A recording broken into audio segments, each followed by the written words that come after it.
News across Nigeria, where we show and tell you what's happening across the Nigerian Federation. We also like to highlight the important facts of the great Nigerian states, such as Ogun State in the southwest, created in this year and known primarily as the Gateway State. In 1976, Ogun State is named after the Ogun River, which runs across it from the north to the south.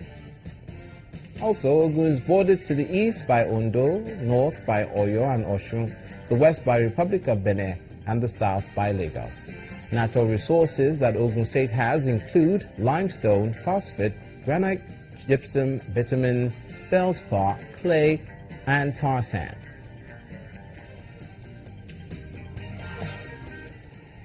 And from there, we'll go to Ogun State proper, where something is happening now. The federal government is partnering with the International Fund for Agricultural Development, IFAD, to assist farmers to boost food production.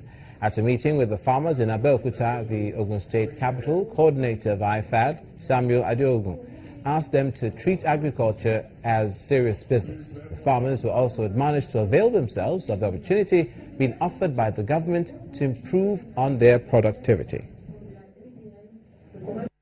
The program is to ensure that our farmers and all other business concerns along the value chain of rice and cassava see agriculture and their value chains as a business.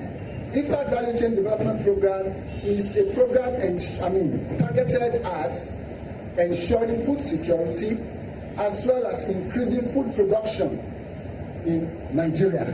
The purpose of this value chain intervention, which is being sponsored by the federal government and IFAD, is to revolutionize the way we do our agriculture, move away from subsistence to commercial agriculture. You cannot do commercial agriculture with hoe and cutlass. You cannot do commercial agriculture by weeding manually. Okay? You cannot do commercial agriculture by harvesting manually. The cost of labor is getting higher and higher. From agriculture to the health sector in the northeast, care for patients at the National Obstetrics Fistula Center in Ningi, Abia State has received a boost with new medical equipment donated to that hospital. The equipment will help aid recovery of patients who undergo corrective surgery for vaginal fistula disorder. Established over 2 years ago, the Fistula Center has attended to over 400 VVF patients, with over 400 patients mostly from the northeast as well as neighboring countries of Niger, Cameroon, and Chad. International investors with expertise in deep sea port have indicated their interest in the Bakassi deep sea port project developed by the Cross River State government. Governor Ben Nayade made this known at a media briefing in Calabar, the state capital, after a trip to 11 countries in Europe, Asia, and South America. He said the trip was important to ramp up the state's economy.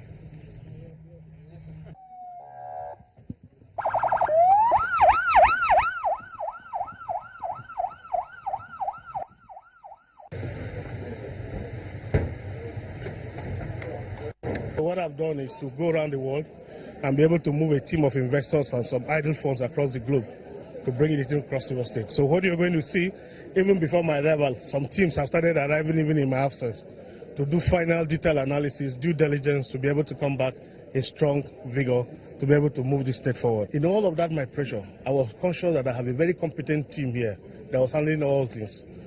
Whichever team that came in, my deputy was there to stand in for me, and he held very strong. Now, the Nigerian Navy ship Delta has paraded 8 suspected oil pipeline vandals at the base headquarters in Warri, Delta State. The group was arrested during special naval operations in the Niger Delta region. Base operations officer of NNS Delta, Shehu Tasir, speaking to Channels Television during the exercise, says that one of the suspects, whose gang members remain at large, was apprehended with a speedboat containing explosives. On 25th of March, of Friday, precisely, the DLA men on their stop and search on the highway, precisely at Isela Asaba Road, a vehicle was intercepted, and during the search, they discovered a human hand in a bag, and the men were arrested. The following day, they were brought here. During our preliminary investigation, that we discovered that the young men, they said they got the hand from Osuka, that somebody promised them when they get a woman hand, they will be made rich.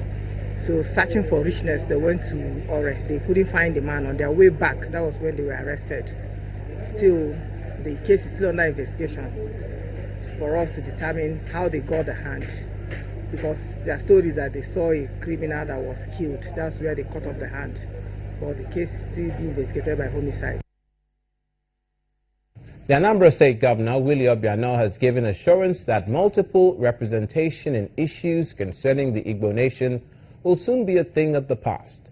Governor Obiano made this known when he received a delegation of the executive members of the Southeast Council of Traditional Rulers at the Governor's Lodge. The council members who are in Anambra for their inaugural meeting say they will pursue the collective interest of the Igbos. I'm very happy that this council has eventually taken shape, and they will be doing so much for the Igbos, preservation of culture, tradition, those things people are known, language, integrity, custom and tradition, revival, and what have you, and they will be, be talking about things related to Igbo and Igbo in general all over the world. The traditional rulers, our commitment is to broaden the consultation so that progressively the Igbo nation will speak more and more with one voice. And that's the whole idea.